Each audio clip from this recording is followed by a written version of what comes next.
Good morning, everyone. Today is your last Friday and almost the last day of school.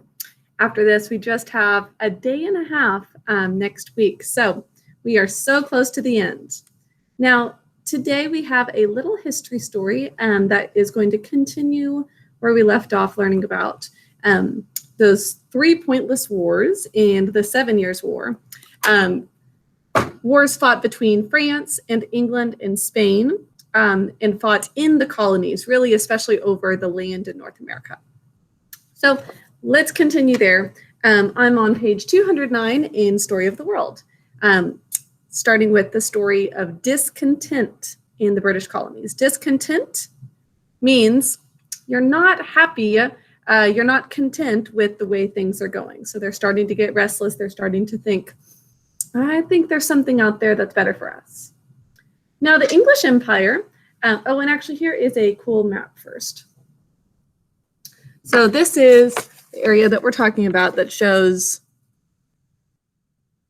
the British colonies right along the edge here. The French land up there, which ended up being won by the English. And then here's France, Spain, and England that we're talking about too. Okay. Now, the English Empire was growing. England owned the eastern coast of North America all the way up to Montreal in Canada. France had abandoned India to the English as well. And during the reign of Queen Anne, Scotland and Wales had been joined together with England in the Act of Union. From now on, we can speak of the English as the British, Englishmen, Scotsmen, Welshmen, and Americans, all sailing and marching together under the red, white, and blue flag of Great Britain. So all of it joined together, and so that's why you'll see it just as Great Britain all together right there, that whole island. Now, but the Americans would only be one of those Great Britain or Great British countries for 13 more years after that. Now, during the 7 Years' War, Britain had spent hundreds of thousands of pounds defending the American colonies. The British thought that it was high time for the colonies to put some of that money back into England's treasury. And the simplest way to do that was to pass laws requiring Americans to pay extra taxes, so more than the English would be paying. So in their mind, they thought that's fair because we spent all this money defending them, and they need to start paying it back to us. But in America's mind, maybe they're thinking we didn't even need the help, or they don't need to be paying more than the British because it was a decision by the British. So Parliament and the King's ministers wrote a series of new tax laws called Acts. The first tax law was called the Sugar Act. It was passed just 1 year after the Treaty of Paris. Now, Americans had to pay extra money for all sugar and molasses that came into American ports, unless the sugar came from Britain. So if they're getting sugar from Britain, they don't have to pay that extra tax. But if they're getting it from any other country in the world, they have to pay a lot of extra tax to go to Britain. And they hated, so the Americans hated the Sugar Act, and they hated the Stamp Act, which was passed the following year, even more. The Stamp Act told them to pay extra money to Britain every time they bought newspapers, pamphlets, dice, or playing cards. And every time a legal document like a will or diploma was written, the colonist who owned it had to pay a fee to get it stamped and made official. All of this money went to Britain. They're starting to think, this is unfair. Why do I have to pay all this extra money that the British aren't even having to pay? And what if we just did things our own way? We are a totally different continent. There's an ocean between us. What if we start doing things differently? Now, more acts were passed. Americans were ordered to provide rooms and food for British troops sent to North America and pay for those rooms and food themselves. New taxes on glass, paper, paint, and tea were passed. More money flowed into Great Britain's pockets. Now, the Americans began to argue about these tax laws in their general assemblies, meetings of all the colony leaders. Many of the leaders thought that Parliament should have asked the assemblies to approve the new taxes before making them law. In Virginia's assembly, a hot-tempered leader named Patrick Henry stood up and shouted, "The inhabitants of this colony are not bound to yield obedience to any law or ordinance, whatever designed to impose any taxation of whatsoever upon them, other than laws or ordinances of the General Assembly."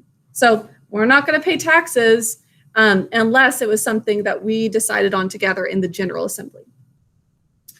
Now, Patrick Henry argued that according to British law, no British citizen could be forced to pay a tax unless his representative, a man elected to argue for his rights in Parliament, agreed. But since there were no Americans in Parliament, the colonies didn't have representatives. So it is totally fair that they need to be able to start voting on the things that they're being taxed on. But they didn't have any representatives in England, so still all English people deciding on what's going to be taxed of these people far away from them. But since there were no Americans in Parliament, the colonies didn't have representatives. Any tax passed by Parliament was illegal because it forced the British citizens of America to pay tax without representatives in Parliament agreeing. No taxation without representation became the cry of Americans all up and down the coast of North America. And it still should be, something that we're concerned about in our country, to make sure that we've got people who are representing us before we're being taxed and before laws are in place. And we do have representatives. Now, the new king of Great Britain, George III, agreed to repeal or take away some of the taxes. George III was the grandson of George II, who had died suddenly of a stroke not long before the end of the 7 Years' War. Now, George III came to the British throne ready to enjoy peacetime. He hadn't counted on all the trouble in the colonies. George III's repeal of a few taxes didn't do any good because Parliament insisted that the tax on tea remain. Parliament wanted the Americans to know that the colonies were part of Great Britain and that the government of Great Britain could pass whatever laws it pleased without asking the colonies for permission. The Americans were furious, as they should be. The British soldiers stationed in the large port cities grew more and more unpopular. Now, one cold March morning in 17, a group of Americans in Boston were throwing snowballs at British soldiers when one of the soldiers panicked. He shouted out an order to fire. The soldiers lifted their weapons and shot into the crowd of unarmed Americans. 5 people were killed and dozens more were wounded. For the first time, British soldiers had fired at their own colonists. Now, immediately, colony leaders gave this event a huge, horrible name, the Boston Massacre. Only 5 people had died, which made this the smallest massacre ever. But the idea behind them killing their own people was what got them so angry. And once again, all of this anger, it was building up from not having representatives for all of these laws that were being passed. But soon, all over the colonies, Americans were talking about the Boston Massacre. Resentment of Parliament grew and grew. American merchants decided to boycott all English tea. They refused to unload cargoes of tea. Tea parties became coffee parties. "Farewell the tea board," one poem written during this time begins. "To my cream pot and tongs I now bid adieu. No more shall my teapot so generous be in filling the cups with this pernicious tea, for I'll fill it with water and drink out the same, before I'll lose liberty, that dearest name." So nothing is going to stand in the way of their liberty. They were going to make a stand. It doesn't matter how much they like tea. They're not going to drink it. But in Boston, the governor insisted that ships bearing tea be allowed to unload and sell their goods. But the Americans rebelled. On the evening of December 16th, 1773, 60 men wrapped themselves up in Indian blankets and feather headdresses, marched to the wharf where 3 British tea ships lay at anchor, and dumped 342 chests of tea into the Boston harbor. Parliament was furious at this Boston Tea Party. It passed a series of laws, which the colonies called the Intolerable Acts. Until Boston paid for the tea, the port would stay closed. British soldiers, commanded by the British General Thomas Gage, would run Boston. No town meetings could be held without permission. Now they're taking over even their state and city rights. Now at this, leaders from every colony gathered together in Philadelphia in a big meeting called the First Continental Congress. Continental Congress, so it is separate from Parliament, separate from Great Britain. Now this Congress gathered in Philadelphia in 1774. Patrick Henry was there, and so was George Washington. Now the Continental Congress wrote out a petition and sent it to George III and Parliament. This petition asked the British government to remove the British soldiers, reopen the port, and repeal the taxes. The Continental Congress also warned that the colonies would no longer obey laws passed without their permission. For the first time, the American colonies were acting all together. No one knew exactly what would happen when the petition reached England, but many Americans were sure that war would follow. They began to collect weapons and bullets and to store them away. Patrick Henry went back home from the First Continental Congress and told the Virginia Assembly, "We've done everything that could be done to avert the storm which is now coming on. We have petitioned, we have remonstrated, we have supplicated. If we wish to be free, we must fight. I repeat it, sir, we must fight. Gentlemen may cry peace, peace, but there is no peace. Is life so dear or peace so sweet as to be purchased at the price of chains and slavery? Forbid it, Almighty God. I know not what course others may take, but as for me, give me liberty or give me death." Wow, a cry for freedom and standing at the side of, I don't care if this kills me. I don't care if the British kill me. I am going to stand up for freedom, for liberty. Here is a picture of that Boston Tea Party. So we know what ends up happening, but let's read on a little bit more to the American Revolution. Now, the petition to Parliament did not bring peace as expected. Instead, the British prepared to fight the Americans to keep their empire together. Now, British leaders knew that Americans were also preparing for war. They could see young American men practicing with their weapons in fields outside the Massachusetts settlements of Lexington and Boston and the town of Concord. These young men called themselves Minutemen because they were ready to fight at a minute's notice. The British knew that the Minutemen were storing up muskets and bullets ready to fight, and that the biggest collection of weapons was in Concord. Now, on April 18th, 1775, a troop of British soldiers marched out of Boston under cover of dark. They planned to march most of the night and to arrive at Concord suddenly, surprising the Americans and taking the weapons away. But the Americans found out about this plan. Two Boston men, Paul Revere and William Dawes, were given the job of riding to Concord ahead of the British troops and warning the Americans there. They galloped all night, calling out the news as they rode. "The British are coming! The British are coming!"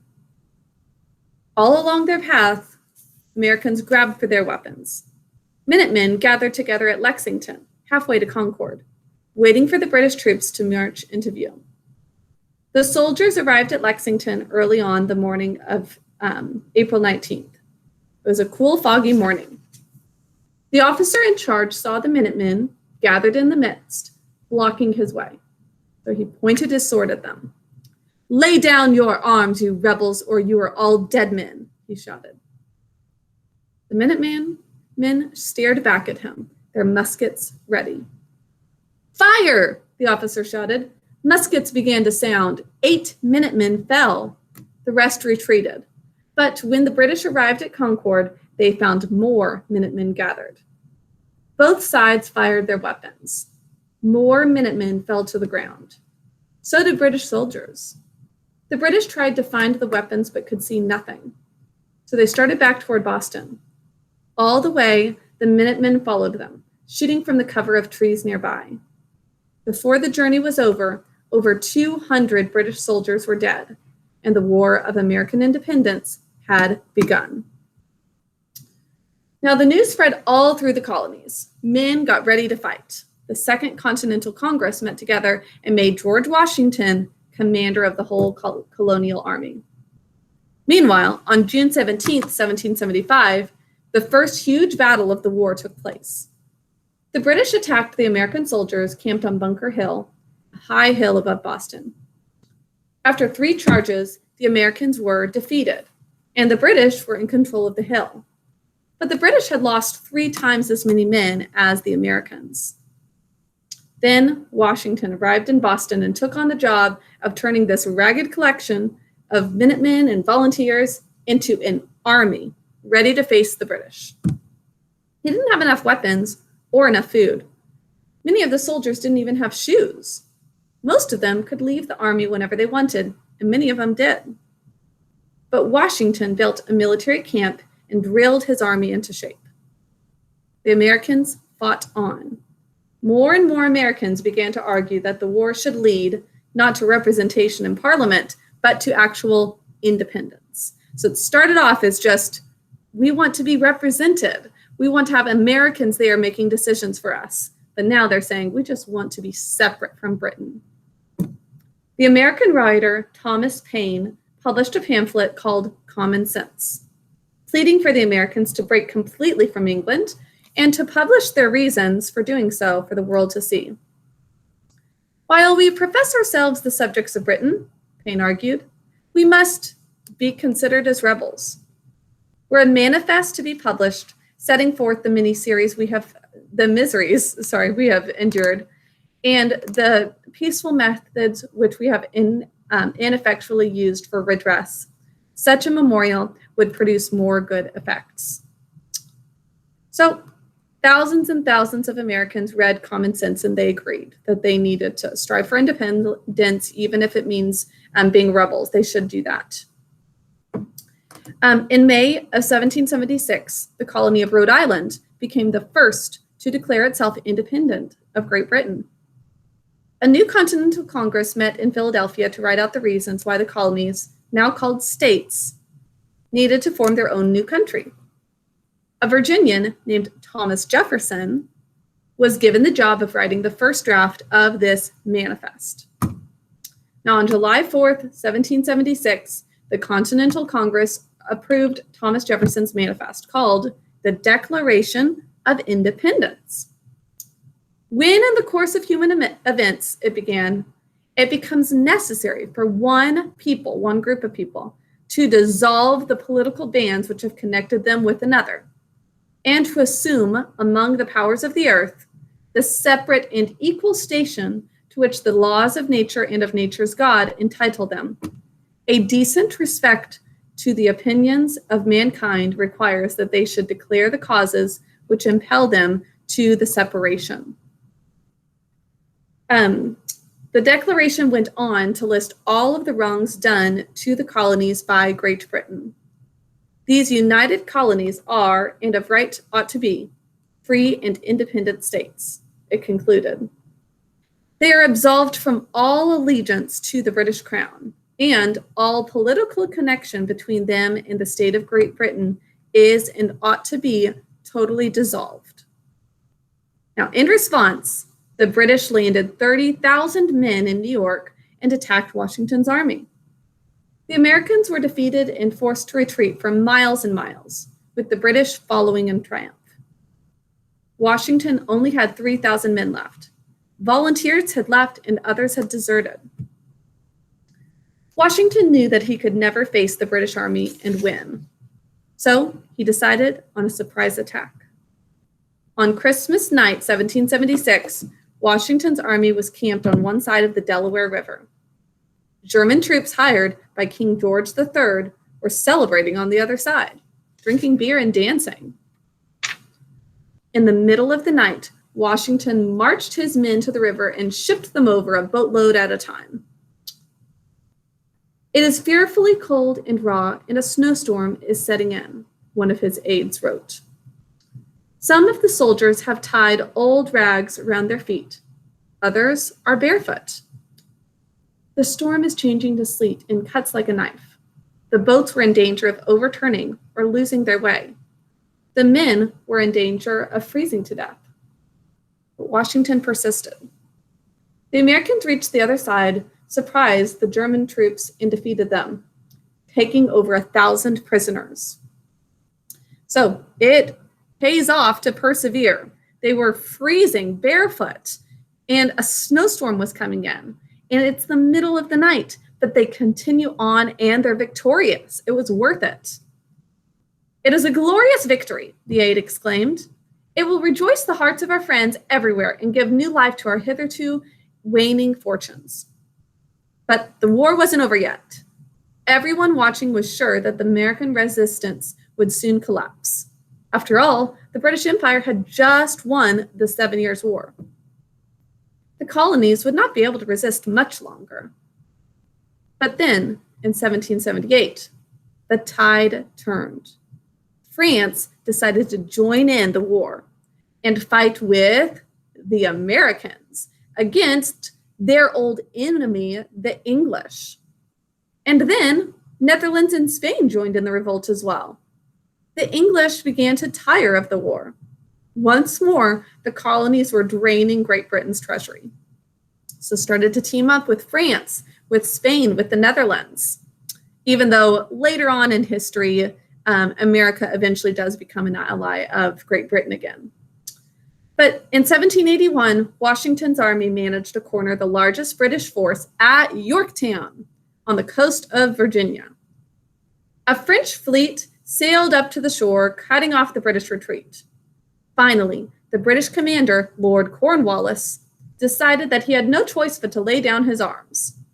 According to tradition, the military band played an old tune called "The World Turned Upside Down" as the British surrendered. If buttercups buzzed after the bee, if boats were on land, churches on sea, if ponies rode men, and if grass ate cows, and cats should be chased into holes by the mouse, if the mamas sold their babies to the gypsies for half a crown, if summer were spring and the other way around, then all the world would be upside down. None of these things seemed more ridiculous than the idea that the American colonies could actually win a war against Great Britain. That's just as crazy as grass eating a cow to them. Now, in 1783, Great Britain signed an agreement giving the colonies their independence. The Americans were no longer colonists. Now they were citizens of a new country. And that's where we're going to stop. That's actually going to also be the end of our history for the year. I hope you guys have enjoyed that story, and you'll continue learning a lot more details of these colonies and the War of Independence and everything that comes after it as aftermath in our country. So that's where we'll stop. I will talk to you all soon. Have a wonderful rest of your day. Bye.